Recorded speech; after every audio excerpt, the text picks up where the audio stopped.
Ada yang bisiki, terkuak motif ibu di Bekasi tega habisi anak kandung.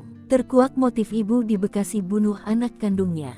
Adapun motif sementara ibu berinisial SNF 27 membunuh anak kandungnya sendiri A5 sampai tewas terkuak. Diketahui, suami dari ibu yang menikam anak kandungnya itu sedang berada di kota Medan. Sementara sang ibu mengaku mendapatkan bisikan gaib. Dilansir tribunmedan.com, A dibunuh dengan cara ditusuk menggunakan pisau dapur di rumahnya di klaster Burgundi Sumarekon Bekasi, Kecamatan Bekasi Utara, Kota Bekasi, Kamis tanggal 7 Maret tahun 2024.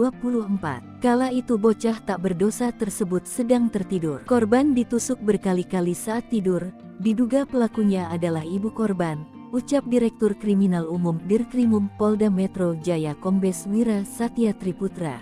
Kini SNF sudah diamankan.